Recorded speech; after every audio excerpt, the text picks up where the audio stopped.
Así es que vamos a continuar nuestras lecciones. Ya hemos estado mirando algunas lecciones anteriormente que tienen que ver con edificar la fe del fundamento de hermanos que necesitan. Aquí en esta congregación hay niños en el Evangelio, y no me refiero a los recién bautizados, me refiero a todos aquellos que tenemos una estatura no muy alta en toda nuestra madurez, nuestro crecimiento, nuestro conocimiento. El tener poco tiempo no garantiza que seamos niños en el Evangelio. Hoy aquí hay muchos niños en el Evangelio, hay adolescentes en el Evangelio y hay adultos en el Evangelio. Hay de 3 clases de cristianos.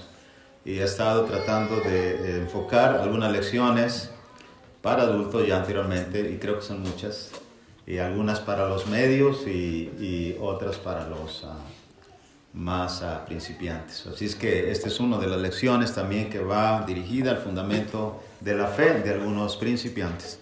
Y vamos, hermanos, a ser muy prácticos en este tema, muy sencillo. Ojalá de tan sencillez no se duerma. Hemos dicho que honrar a Dios y a reverenciarlo tiene que ver con estar nuestros cuerpos, nuestras mentes. Romanos 12, verso 1, nuestros cuerpos en sacrificio vivo, agradable a Dios. Por eso haga preparativos para ello. Así es que, hermanos, vamos a entender este tema de una manera simple. ¿Se ha hecho esta pregunta alguna vez? ¿Por qué hay 5 actos en nuestra adoración? ¿Por qué hay 5 actos en nuestra adoración? ¿Por qué hay 5, no 6, no 8, no 10? ¿Por qué hay 5 actos los cuales enfocados y juntos glorifican el nombre de Dios en nuestros servicios de adoración domingo tras domingo, domingo tras domingo? ¿Por qué? ¿Se ha hecho esta pregunta? Se ha hecho, hermanos, esta pregunta. Estamos hablando de los 5 actos de adoración que involucran las oraciones, los himnos de alabanza, la Santa Cena, la Cena del Señor, como la ofrenda y la predicación. 5 actos. Se ha hecho estas preguntas siguientes. ¿Por qué diferentes iglesias sobre la tierra adoran con actos diferentes? ¿O por qué tenemos, hermanos, o decir verdad, tenemos opción de adorar de forma que queramos hoy en día o no? ¿Es algo que no tiene relevancia para Dios o sí la tiene? Yo añadiría algunas otras preguntas, como por ejemplo, ¿existe algún modelo para adorar? ¿O de dónde se originó la idea de adorar así, con 5 actos? ¿Cuándo se inició? ¿Por quién o quiénes se inició? ¿Y por qué nosotros tenemos que tener estos 5 actos en adoración? ¿Has hecho esa pregunta? Los adultos sí saben. Los principiantes dicen, no. Bien, vamos a atender este tema. Vamos a atender este tema. Hermanos, primeramente, es necesario comprender que Dios no dejó nada bajo el Antiguo Testamento sin un modelo o instrucciones. Conocer a Dios desde la antigüedad, desde el Antiguo Testamento, es importante para poder comprender el tema que estamos tratando ahora. Sí, ¿por qué tenemos 5 actos de adoración en nuestra, valga la redundancia, en nuestra adoración? En el Antiguo Testamento, haciendo un análisis, hermanos, general, miramos que hay modelo para todo, modelo e instrucciones para todo. Nada el pueblo tenía de libertad de elegir algo por sí mismo. Por ejemplo, modelo para toda la ley, de la cual cada rey tendría un ejemplar, una copia. Cada rey tendría que ir al original de la ley y luego hacer una copia para él, leerla para guardar los mandamientos. Mientras tuviera su reinado, es un modelo de ley incambiable. Dividida esa ley en la ley ceremonial, la ley civil, la ley de salud o salubridad, etcétera, etcétera. Diferentes áreas de esa ley, pero es un modelo. Por ejemplo, un modelo de las tablas de piedra de los 10 mandamientos. Usted va a mirar que el primer modelo fue escrito por la mano de Dios. Pero Moisés lo rompió cuando miró al pueblo entregado a la idolatría, y luego le dice, haz otras tablas de piedra. Y él las hace de acuerdo al modelo que había visto, las primeras que él mismo rompió. Modelo para el tabernáculo de adoración. Primeramente fue un modelo, hermanos, bien claro, con las medidas exactas, el tipo de tela y cómo lo habían de recoger e instalar cuando se moviera el pueblo, un modelo. De tal manera que Hebreo lo repite diciendo, como dijo Dios a Moisés, mirad de acuerdo al modelo que se te mostró en el monte. Y Moisés fue muy cuidadoso. Modelo para el arca del pacto, que estaba dentro del lugar santísimo, modelo para la vestimenta de los sacerdotes, valga la redundancia, hasta los calzoncillos, cómo debería ser un calzoncillo, ¿se acuerda de eso? Para que si subieran para parte alta no se les mirara, ¿verdad? Y para modelo para sacrificio en el altar, no se diga. Forma de matar el animal, las palomas, cómo rociar la sangre, todo tenía instrucciones para celebrar la Pascua, hermanos, exactamente los días precisos del año. Como los leprosos que tenían que ver con la salud, instrucciones para los leprosos, cómo dictaminar cuando había lepra, cuando no, cuántos días después de estar limpio, llevarlas a las corrientes de las aguas con el sacerdote, un proceso. Nada Dios dejó sin instrucciones, todos sabemos eso. Para no contaminarse, mantenerse puro, por ejemplo, si había un animal muerto, no se podía, eso podía contaminar humano, si estaba muerto no podía acercarse tampoco un hebreo porque se contaminaba con sangre, por ejemplo. Igual otras cosas más íntimas con la pareja también no se puede contaminar, sangre, etcétera. Usted sabe lo que digo. Y hermanos, muchas cosas, juicios civiles entre el pueblo. Que si tu vecino, tu buey mató al siervo del vecino o lo hirió, dependiendo si lo hirió, había una multa y había que hacer. Y si lo mató, había que matar al buey y había que restituir hermano, todo estaba escrito. Es increíble, increíble, increíble. Después de la conquista y en las guerras, cómo derribar la muralla de Jericó en las guerras, cuántos iban a ir, los que beben ahí como el perro, todo eso, instrucciones. Cuando Naamán estaba también leproso, hermanos, todo está lleno. Lo que estamos mirando es simplemente una revisión de que Dios no dejó desprovisto al pueblo de Israel sin modelo o instrucciones. Todo había modelo o instrucciones. La pregunta sería, ¿qué nos hace pensar que Dios no nos dejó desprovistos de un modelo de cómo adorar bajo el Nuevo Testamento? No podemos pensar eso. Note bien los primeros versículos de Hebreos capítulo 1, verso 1 al 10. Y especialmente ponga atención en la palabra culto, porque este es nuestro culto. Nuestra adoración es el culto actual a Dios, compuesto por 5 partes. Hebreos 9:1 en delante. Ahora bien, el primer pacto tenía ordenanzas de culto y un santuario terrenal. Porque el tabernáculo estaba dispuesto así, en la primera parte llamada el lugar santo, estaban el candelabro, la mesa y los panes de la proposición. Tras el segundo velo estaba la parte del tabernáculo llamada el lugar santísimo, el cual tenía un incensario de oro y el arca del pacto cubierta de oro por todas partes, en la que estaba una urna de oro que contenía el maná, la vara de Aarón que reverdeció y las tablas del pacto. Y sobre ella los querubines de gloria que cubrían el propiciatorio, de los cuales cosas no se puede ahora hablar en detalle. Así dispuestas estas cosas en la primera parte del tabernáculo, entran los sacerdotes continuamente para cumplir los oficios de culto. Pero en la segunda parte, solo el sumo sacerdote, una vez al año, no sin sangre, la cual ofrece por sí mismo y por los pecados de ignorancia del pueblo, dando el Espíritu a entender con esto que aún no se había manifestado el camino al lugar santísimo, entre tanto que la primera parte del tabernáculo estuviese en pie, lo cual es símbolo para el tiempo presente, según el cual se presentan ofrendas y sacrificios que no pueden hacer perfecto en cuanto a la conciencia al que practica ese culto,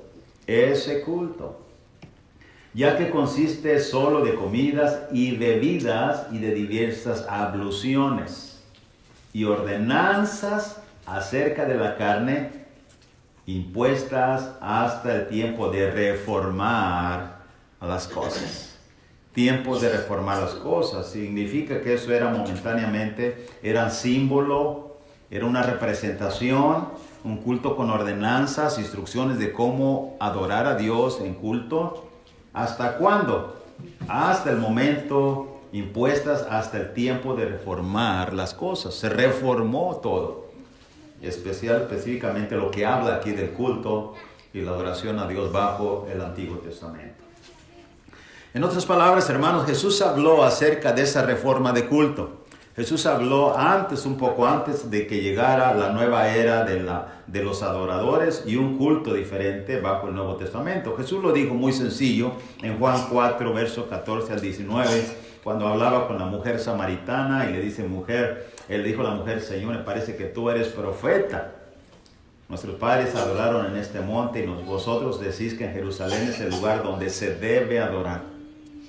Jesús le dijo, mujer, créeme, que la hora viene cuando ni en este monte ni en Jerusalén adoraréis al Padre. Ustedes adoran lo que no sabéis, nosotros adoramos lo que sabemos. Sin embargo, ambos iban a cambiar, porque la salvación vino a los judíos. Mas la hora viene y ahora es, como si ya estuviese aquí, cuando los verdaderos adoradores adorarán al Padre en espíritu y en verdad, porque también el Padre tales adoradores busca que le adore. Hermanos, cuando tenemos una promesa, Dios nos la permita cumplir, tener un estudio titulado Los errores de traducción de Casidoro Reina Valera, aquí en la clase de los adultos. Es que los jóvenes se van a perder. Y para que marquemos y usemos, como soy, ¿verdad? Y busquemos, miremos que no nos confiemos cuando leemos la versión 60, ¿ok? ¿Y por qué digo esto? Porque en Juan 4:23, lea esta traducción, la traducción en lenguaje actual, la cual es exacta en el punto de lo que quiere decir. Dice, Dios es espíritu y los que le adoran, para que le adoren como se debe, tienen que ser guiados por el espíritu. Se acerca el tiempo en que los que adoran a Dios el Padre lo harán como se debe, guiados por el espíritu, porque así como el Padre quiere ser adorado, y ese tiempo ya ha llegado, dijo el Señor Jesús. Ve, hermanos, qué fácil. Y es que la verdad, hermanos, Jesús había dicho que el Espíritu Santo iba a guiar a la verdad a los apóstoles.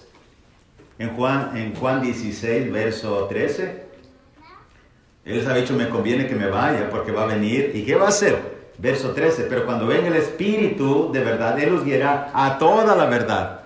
¿Se fijan en eso? Adorarán en espíritu y en verdad.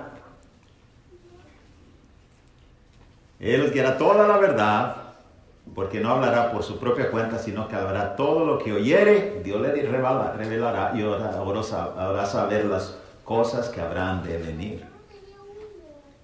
Por eso esa traducción, deben adorar como se debe. Los que dice para que lo adoren como se debe, tienen que ser guiados por el Espíritu. Ahora, la pregunta es ahora, hermanos, ¿y cómo reveló el Espíritu Santo la forma como se debe de adorar bajo el nuevo pacto? Esa es la pregunta. ¿Cómo lo hizo? ¿Cómo lo hizo? Recuerda el punto, ¿por qué hay 5 actos en nuestra adoración? No hay 6, no hay 4, hay 5. Bueno, ¿cómo lo hizo el Espíritu Santo? Es bien importante saberlo. Primero, no como en el Antiguo Testamento. En el Antiguo Testamento fue totalmente diferente, ya que durante el Antiguo Testamento, hermanos, se estableció un lugar específico para adorar, un solo lugar. Había personas en el pueblo de Israel, unas solas personas, no había otro. Por ejemplo, quien no era israelita no pertenecía al pueblo de Israel. ¿Por qué darle una ley? No solamente al pueblo de Israel, había ordenanzas de culto. En otras palabras, no se necesitaba, hermanos, una forma diferente más que a través de Moisés escribir Levíticos y a través de Levítico escribir una serie de ordenanzas de culto de cómo se debería de adorar. Usted está pensando, ¿y por qué en el Nuevo no viene algo así que Pablo hubiera dicho? Ahora voy a dar las ordenanzas de culto para todas las iglesias, ¿verdad? Número 1, orar. Número 2, cantar. Número 3, etc. Esa es la mente humana. Dice el Espíritu Santo y Dios, yo no hago como la mente humana dice.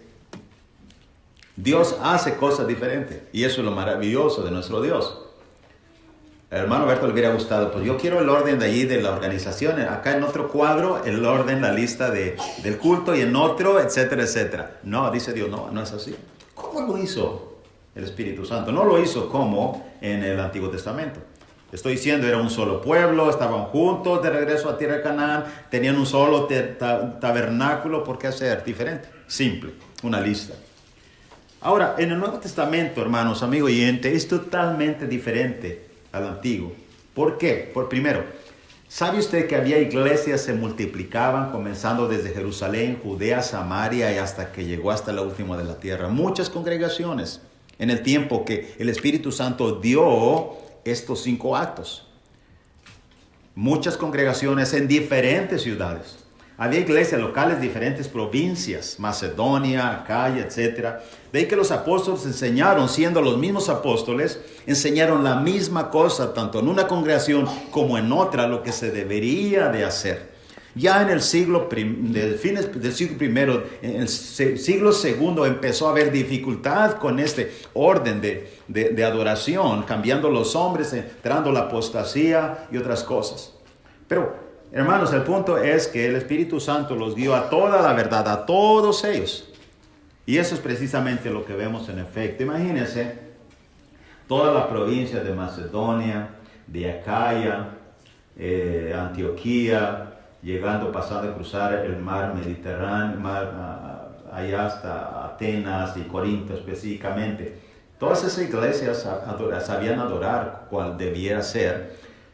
Pero el punto es, hermanos, que no lo hizo el Espíritu Santo de la manera que hizo en el Antiguo Testamento, y eso es lo que estamos diciendo.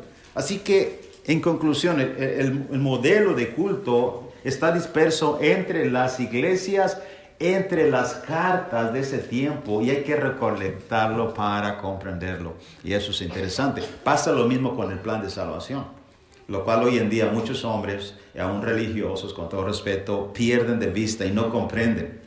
Quieren encontrar un solo plan, quieren encontrar algo como la receta de Dios en algún versículo y se aferran a ello. Y dejan de pensar, tener en la mente los contextos que son parte y componen un todo, un plan. Y así, hermanos, esto es maravilloso. Así es que vayamos, los invito a ir a recolectar esos 5 actos a través de estas iglesias o cartas en diferentes años, en diferente tiempo. Primero, hablemos acerca de la Santa Cena del Señor que compone nuestra adoración. La Santa Cena del Señor se remonta al tiempo unos días antes apenas que el Señor fuera entregado y crucificado. En Mateo 26 tenemos hasta el verso 30 el establecimiento de la Santa Cena sobre la Pascua. Por eso cuando usted lee Mateo 26 dice, mientras comían. Cuando yo les pregunto en la clase, ¿mientras comían qué? Algunos dicen, ¿la Santa Cena? No. ¿Cómo que no? ¿Qué comían? Apenas va a empezar a establecer la Santa Cena. ¿Qué comían? La Pascua. Los versículos anteriores al 26 nos lo dice. Señor, ¿dónde quieres que comamos la Pascua? Dicen los apóstoles.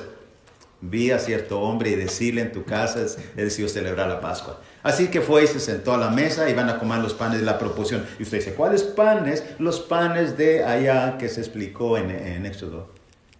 En la Pascua. Entonces, cuando él está en el momento de comer los panes, mientras comían, tomó Jesús el pan, bendijo y lo partió y dijo a sus discípulos, ahora tomen, coman. Ahora, esto ya no es el pan de la Pascua, va a representar de aquí en adelante mi cuerpo. ¿Cuál cuerpo? Porque este va a ser crucificado y no va a estar entre ustedes más. Va a ser alzado al cielo, pero el pan se va a quedar. Y de ahí en los siglos, hasta que llegan a Louisville, Flower Mound, allá van a comer el pan como si fuera mi cuerpo, dijo el Señor Jesús. Y estableció la cena así. Tomó también la copa después de haber cenado. Dijo, beban de ella todos, porque esto es mi sangre. Ya no va a ser esa copa de la Pascua. Ahora va a ser mi sangre, representar mi sangre. Y de esta manera, hermanos, el Señor dijo a los apóstoles, hagan eso. Hagan eso. Hasta el versículo 30. Ahora, ¿cuándo los apóstoles lo hicieron? Es la pregunta. ¿Cuándo lo hicieron ellos? Ellos lo hicieron precisamente el día de Pentecostés. Hermanos, el día del Pentecostés fue el día primero, el día del Señor, el domingo.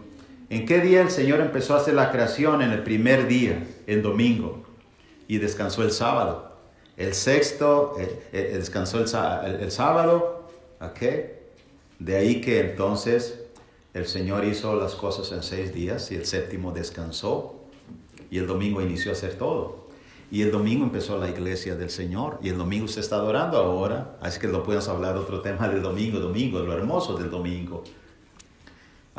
No sé por qué se pierden algunos el domingo de Día del Señor. Pero bueno, ¿cuándo fue los apóstoles lo hicieron después de ese día que celebraron, estableció la Pascua, la Santa Cena? ¿Cuándo lo hicieron? El primer día de la semana, cuando se estableció la iglesia. Ellos lo enseñaron a los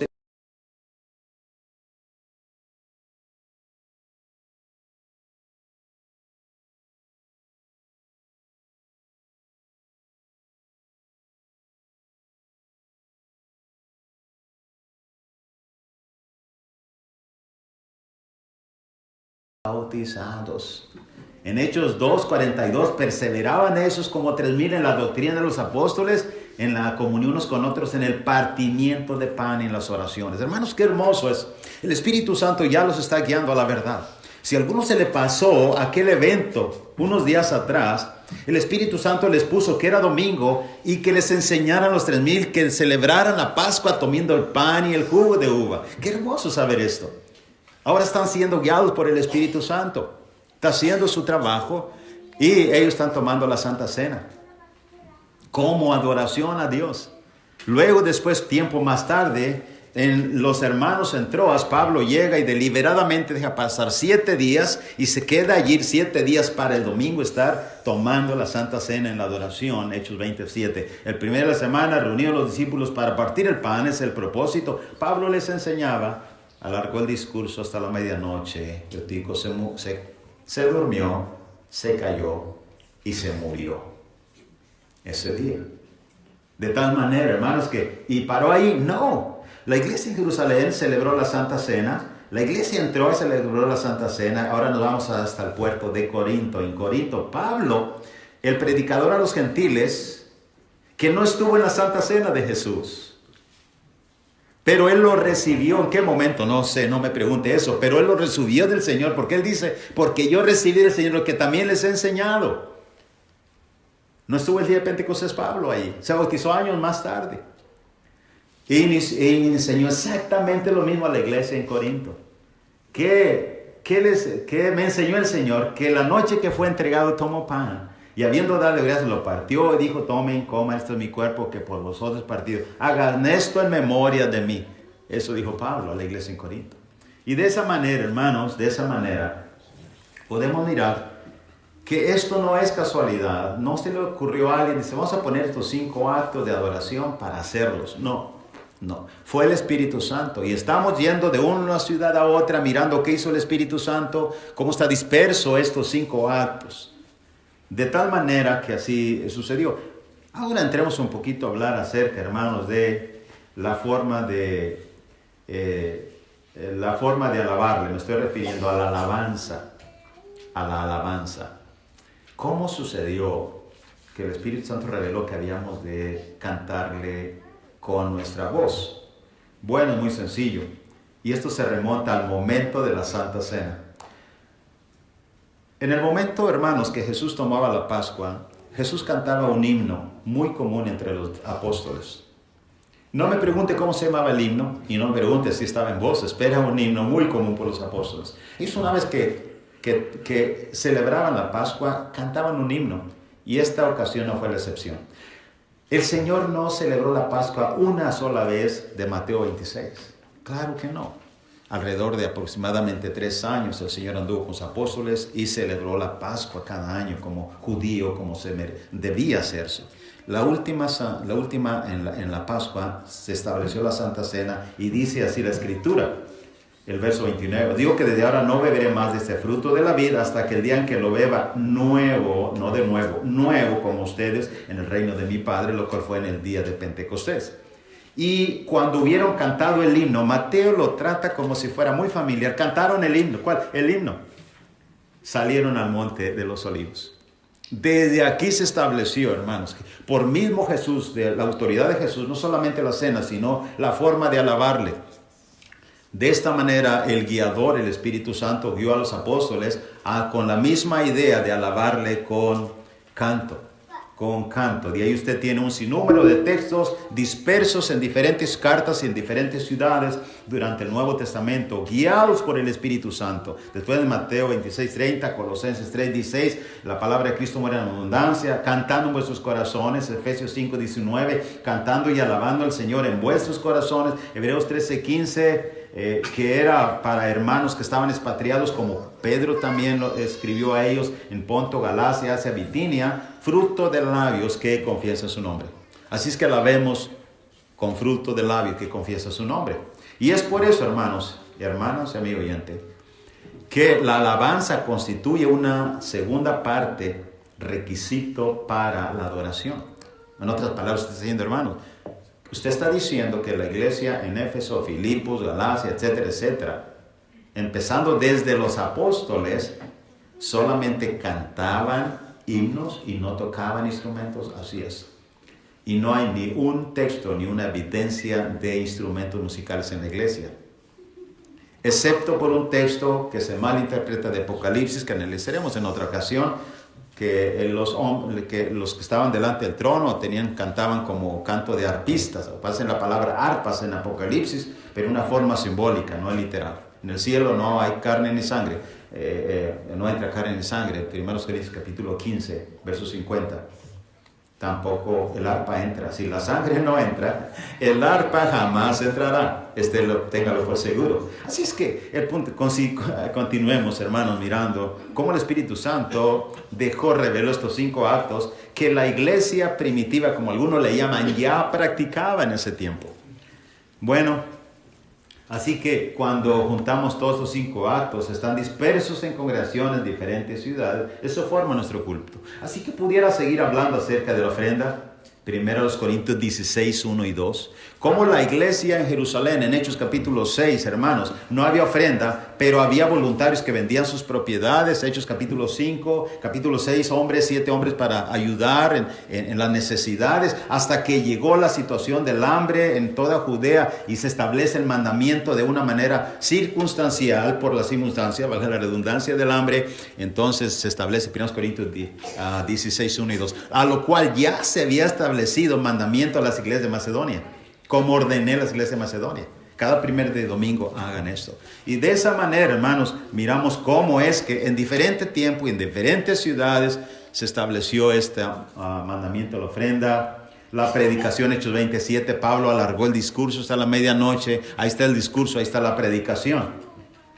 Ahí está la predicación. La diferencia de la predicación. ¿Sabe cuál es la diferencia de la predicación de Pablo entre la diferencia de hoy en día? La predicación de Pablo era muy larga porque Pablo se iba a ir y hoy en día nadie se va, no hay que alargarla.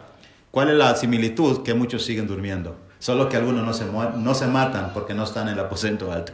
Esa es la diferencia. Pero hermanos, esa es la predicación que constituye nuestra parte de nuestra adoración. En otras palabras, cuando la iglesia se reúne, por eso le dije, y hermano, tengo que reconocerlo, creo que hasta ahora nadie se ha levantado. Esta es la adoración que Dios quiere. Más tarde atenderemos lo peligroso que he estado hablando de levantarse. Pero mire esto, cuando toda la iglesia se reúne en un solo lugar, se reúne para adorar. Pero según Pedro, 1 de Pedro 2:5, inspirado también por el Espíritu Santo, como los apóstoles, dijo estas palabras, 1 Pedro 2:5. Vosotros también, como piedras vivas. En el Antiguo Testamento se acomodaban las piedras para erigir un tabernáculo para adorar a Dios dentro con animales. Ahora nosotros también, pero como piedras vivas, ser edificadas, dice otra traducción, sean acomodados como una casa espiritual y un sacerdocio santo. Los sacerdotes solamente eran los que adoraban dentro del tabernáculo. Ahora nosotros, y los israelitas que eran sacerdotes no adoraban, estaban fuera. Ahora nosotros como sacerdotes cristianos adoramos a Dios, al Padre Celestial, acomodándonos, cada uno orando, cantando, alabando al Señor. ¿Y para qué nos acomodamos? Para ofrecer sacrificios plural, sacrificios espirituales y aceptables a Dios por medio de Jesucristo. La palabra aceptables tiene que ver con lo que dice Juan 4. Tales adoradores ahora busca que le adoren, son aceptables ahora. La nueva era de los nuevos cristianos, a través de 5 actos, ¿entendemos eso? Y cuando hay sacrificios, hermanos, se refiere a que la oración es un sacrificio, el canto es un sacrificio, Hebreos 13:15. Así que ofrezcamos siempre a Dios sacrificio de alabanza. La palabra sacrificio singular del canto, junto con la oración, junto con la cena, junto con la predicación, representan 5 grandes y hermosos sacrificios que tú ofreces a Dios cada domingo que reveló el Espíritu Santo. Así que ese es nuestro culto a Dios. Por último, ¿qué aplicaciones puedes hacer tú en tu vida en esta lección tan sencilla? Primero, no podemos decir que Dios nos dejó sin modelo para adorar bajo el Nuevo Testamento y que cada iglesia puede elegir los actos que bien le parece. No podemos hacer eso. En segundo lugar, a nadie se le pasó por la mente inventar estos 5 actos y dijo, ¿cuántos pondré? ¿8? No. ¿4? No, son pocos. 5 está bien. A nadie. Fue el Espíritu Santo revelado a las diferentes iglesias a través de diferentes cartas, no junto, y que encontramos la adoración de los nuevos adoradores que acepta a Dios hoy. Eso es. Los 5 actos de adoración constituyen cada uno de esos sacrificios, hermanos, hermanas, amigo oyente. Ni uno de ellos, escuche bien esto, es más importante que el otro. Cuando usted dice, llegué tarde, pero lo bueno es que alcancé a tomar la Santa Cena. ¿Qué está diciendo? La Santa Cena es más importante que el canto y la primera oración. Eso está diciendo, y eso es un gran error que Satanás ha metido en la mente de muchos cristianos hoy en día. Alguien dice, no, termino la predicación y voy al baño, en fin que ya es el canto último. O lo bueno es que aunque sea alcanzar la predicación, ¿verdad? No oré al principio, pero está bien. En tu mente, estás diciendo que la oración primera no es importante, ese sacrificio. ¿Qué es la conclusión de esta lección, hermanos, amigos oyentes? Simplemente pensar y meditar. ¿Cuál es nuestra actitud frente a estos 5 actos?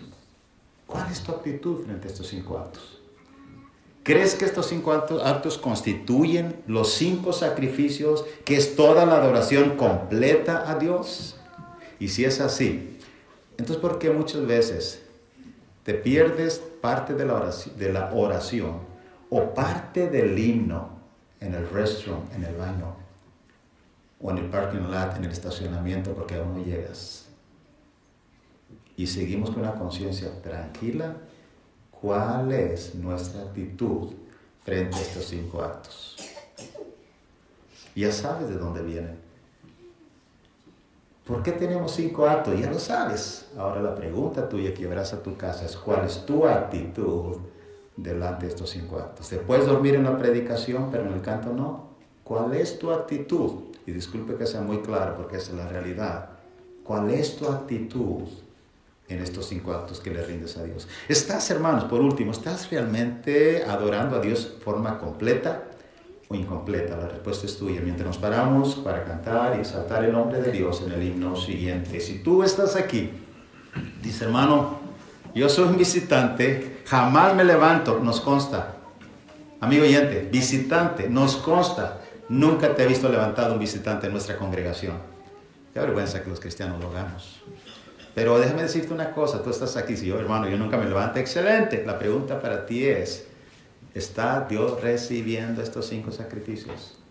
¿Dios está recibiendo esta oración? Si no lo está haciendo, si no eres un cristiano aún, quieres que Dios tome en cuenta tu adoración, que apreciamos mucho estar con nosotros, ven a Él, confiesa su nombre, ya confiesa porque reconoces que Cristo es el Hijo de Dios. Dilo delante de todos, déjate bautizar para perdón de tus pecados. Te invitamos en esta mañana. Cantamos el himno, hermanos. Cantamos el himno. Dios lo bendiga ricamente.